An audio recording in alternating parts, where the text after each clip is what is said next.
Hai, ketemu lagi nih bareng Mimin. Udah pada tahu dong kalau Indonesia ini merupakan salah satu negara dengan berbagai keanekaragaman suku bangsa dan juga budaya. Oh iya, selain itu Indonesia juga dikenal dengan negara yang memiliki suku terbanyak di dunia loh. Karena keberagaman suku dan budaya itulah Indonesia memiliki upacara atau tradisi turun-temurun yang berbeda di setiap daerahnya, yang memiliki ciri khas sendiri dan salah satunya ialah pernikahan. Mayoritas pasangan yang menikah di Indonesia pasti akan melangsungkan tradisi pernikahan sesuai dengan asal-usul mereka lahir.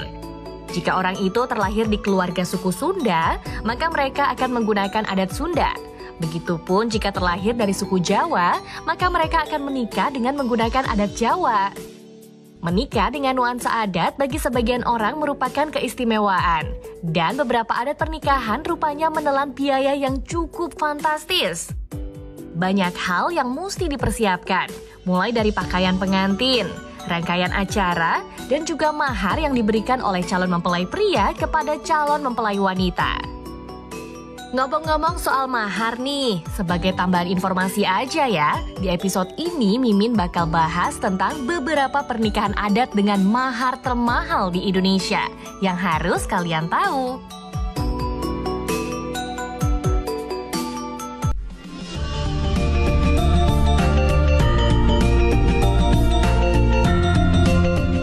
Pulau Nias merupakan pulau yang penuh dengan keindahan alam dan juga memiliki daya tarik tersendiri, termasuk adat istiadatnya yang masih tetap dipertahankan hingga sekarang ini. Nias memiliki berbagai budaya dan aturan yang masih sangat kental dan masih dipercaya oleh masyarakat setempat, mulai dari kelahiran, kematian, dan juga pernikahan. Penasaran kan seperti apa sih pernikahan di Nias? Langsung aja kita bahas. Suku Nias di Sumatera Utara merupakan salah satu daerah yang menerapkan mahar dengan nominal tertentu dalam setiap pernikahannya. Karena hal seperti ini memang sudah menjadi kebiasaan dan juga adat yang ada di sana. Kemewahan dari adat pernikahan di Nias terletak pada mahar pernikahan yang biasa disebut dengan bowo, yang artinya pemberian sukarela atau tanpa paksaan. Nah, meski begitu, pada kenyataannya, bowo adalah hal yang wajib dilaksanakan meskipun memberatkan pihak calon mempelai laki-laki. Jika ingin melamar seorang gadis Nias, calon mempelai laki-laki harus menyiapkan bowo atau mahar berupa babi. Atau biasanya warga setempat menerapkan standar mahar setara dengan 25 ekor babi. Jika dimisalkan satu ekor babi saja sekitar 1 juta rupiah, maka calon mempelai pria harus menyiapkan biaya sekitar 25 juta rupiah hanya untuk mahar babinya aja. Belum termasuk emas dan perlengkapan lainnya yang harus dijadikan sebagai mas kawin. Gak cuma itu aja loh, semakin tinggi tingkat pendidikan si calon mempelai wanita, maka semakin besar pula mahar yang harus diberikan oleh calon mempelai pria. Nah, kalau emang ternyata calon mempelai pria laki-laki tidak mampu atau tidak sanggup memberikan mahar tersebut, maka menurut tradisi di sana dia harus mengabdi kepada mertua hingga mahar tersebut dianggap lunas oleh pihak perempuannya.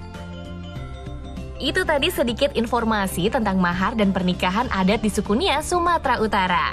Dan seiring perkembangan zaman, mungkin mahar-mahar ini bisa dibicarakan di antara kedua belah pihak hingga mencapai kesepakatan bersama.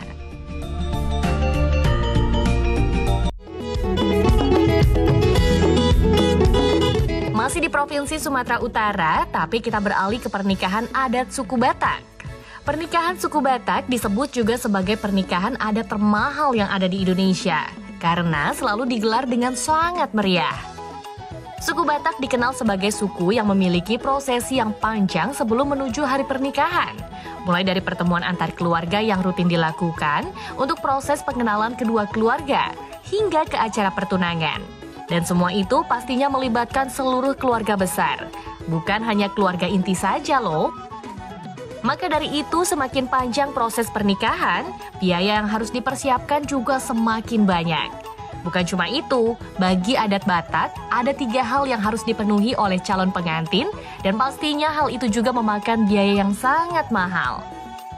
Pertama ada mahar atau biasa mereka sebut dengan sinamot, atau tuhorni boru Batak. Sama seperti pernikahan di suku Nias, besaran sinamot sangat bervariasi. tergantung latar belakang pendidikan dan pekerjaan dari calon mempelai perempuan. Semakin tinggi pendidikannya, maka semakin banyak mahar yang harus diberikan, mulai dari puluhan hingga ratusan juta rupiah. Kedua, ulos. Ulos merupakan hal yang sangat penting dalam setiap pernikahan Batak karena dianggap sebagai penanda status sosial. Nah, untuk harga ulos pun memang terbilang cukup mahal, mulai dari ratusan hingga mencapai jutaan rupiah. Dan pastinya untuk pernikahan akan diberikan ulos yang terbaik untuk kedua keluarga mempelai ya. Oh iya, jika calon mempelai perempuan bukan dari suku Batak, maka akan diadakan upacara tambahan untuk pemberian marga. Wah, dengan prosesi pernikahan yang panjang seperti tadi, wajar aja jika pernikahan suku Batak ini mengocek biaya yang sangat mahal. Dan untuk sinamot sendiri sebenarnya tidak bersifat kaku, harus sesuai dengan nominal yang tadi. Karena calon mempelai pria juga bisa membicarakan sinamot bersama pihak perempuan. Oke, itu tadi udah dibahas 2 pernikahan suku adat di Indonesia, yaitu suku Nias dan juga Batak. Nah, kalau sebelumnya kita udah bahas 2 pernikahan adat di Sumatera Utara, sekarang kita beralih ke wilayah lainnya yuk. Langsung aja, ini dia.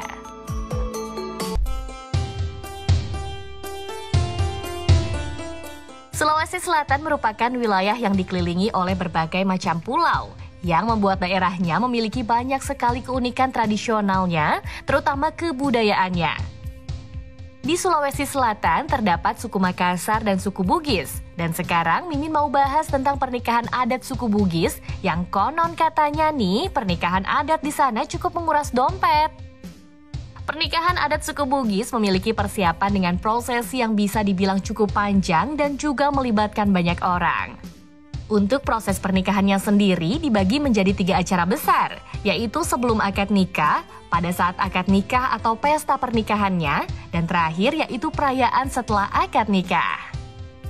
Untuk rangkaian acara dan kelengkapannya saja seperti baju pengantin, catering, dan lain-lainnya bisa diperkirakan mencapai ratusan juta atau bahkan miliaran rupiah. Dan untuk maharnya sendiri suku Bugis menyebutnya sebagai panaik. Jumlah uang panaik yang harus diberikan oleh calon mempelai pria biasanya disesuaikan dengan beberapa faktor seperti garis keturunan, jenjang pendidikan, pekerjaan, bahkan ada juga keluarga yang menjadikan kecantikan sebagai penentu besaran uang panaik. Semakin tinggi pendidikan dan pekerjaannya, maka semakin besar pula uang panaik yang harus diberikan oleh calon mempelai prianya. Nah, bagi masyarakat Bugis, uang panaik merupakan bentuk keseriusan dari calon mempelai pria untuk mempersunting calon mempelai wanita.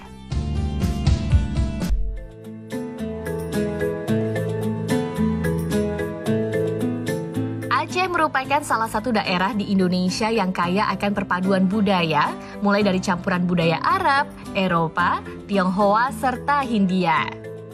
Salah satu yang masih dipertahankan dan dijunjung tinggi adalah budaya pada prosesi pernikahan adat Aceh. Beberapa ritual saat pernikahan terdapat syarat akan unsur kekeluargaan dan penghormatan terhadap Tuhan dan sesama manusia. Pernikahan adat Aceh harus melalui beberapa tahapan prosesi mulai dari proses lamaran, tunangan, dan juga beberapa ritual lainnya hingga menjelang akad nikah. Selain diharuskan menjalani beberapa tahapan prosesi, calon mempelai pria juga tak lupa harus mempersiapkan mahar untuk perkawinannya. Nah, untuk mahar di Aceh sendiri biasa disebut dengan tradisi mayam. Mayam sering dianggap sebagai mahar pernikahan Aceh yang berupa emas. Dan untuk mas kawin, biasanya calon mempelai pria harus memberikan 15 hingga 50 mayam emas. Untuk perhitungannya, satu mayam emas bernilai 3,33 gram emas.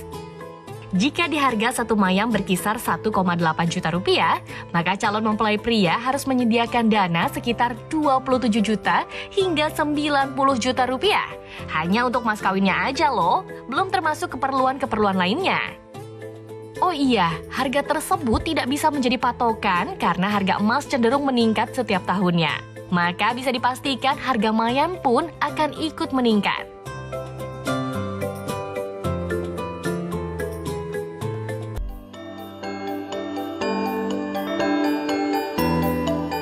Suku Sasak dari Lombok, Nusa Tenggara Barat merupakan salah satu suku di Indonesia yang masih memegang teguh adat istiadatnya.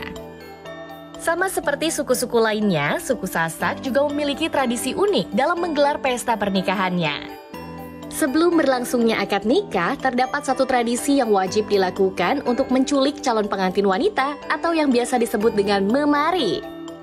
Memari merupakan tahap pertama prosesi adat pernikahan suku Sasak, di mana calon mempelai pria diam-diam menculik calon mempelai wanita dari rumahnya, yang kemudian dibawa ke rumah sang calon mempelai pria. Aksi penculikan ini harus dilakukan di malam hari untuk mencegah keributan. Tetapi jika terjadi keributan, maka memari dinyatakan gagal dan calon mempelai pria diwajibkan membayar denda. Setelah calon mempelai wanita diculik, hal yang harus dilakukan selanjutnya adalah sejati selabar, di mana calon mempelai pria ini mengabarkan keluarga calon mempelai wanita bahwa anaknya telah diculik. Nah, di proses inilah terjadi tawar-menawar mahar atau biaya pernikahan. Untuk jumlah mahar atau biaya pernikahan dihitung dari jarak rumah calon mempelai perempuan. Jika perempuannya berasal dari desa lain, maka biaya pernikahannya bisa mencapai 40 hingga 50 juta rupiah setelah melalui proses tawar-menawar yang melibatkan banyak pejabat desa. Untuk besaran maharnya juga tergantung dari status kebangsawanan atau kasta. Semakin tinggi kasta, maka mahar yang harus diberikan pun semakin besar. Oh iya, untuk maharnya sendiri bukan cuma berbentuk uang loh, melainkan sapi atau kerbau dan juga beras yang diwakili oleh simbol tali dan karung. Tali melambangkan sapi atau kerbau, sedangkan karung simbol dari beras. Jadi, jika calon mempelai pria memberikan 2 untai tali dan 2 lembar karung, artinya dia memberikan 2 ekor kerbau dan 2 karung beras. Setelah proses tawar-menawar selesai, kemudian calon mempelai pria melakukan nuntut wali, di mana ia meminta kesediaan keluarga calon mempelai wanita agar menjadi wali dalam akad nikahnya. Nah, setelah kedua keluarga calon mempelai wanita dan pria sepakat, maka dilakukanlah sorong serai aji kerame, yang merupakan inti dalam adat pernikahan suku Sasak. Prosesi ini dihadiri oleh sesepuh, kepala desa, kepala dusun, dan kedua belah pihak, dan juga tamu undangan sebagai saksi di prosesi akad nikah. Tak sampai di situ saja, rangkaian acara pernikahan ditutup dengan bales ones mae, yaitu acara silaturahmi antara keluarga pengantin. Bagi warga suku Sasak, beberapa rangkaian adat tadi memang harus dilakukan, terutama prosesi memari atau menculik.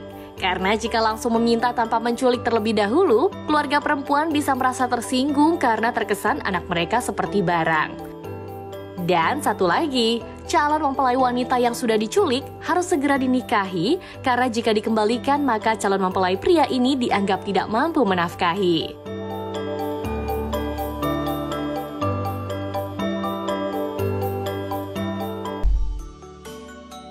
Nah, itu tadi beberapa keunikan tradisi dan budaya pernikahan dari beberapa suku yang ada di Indonesia.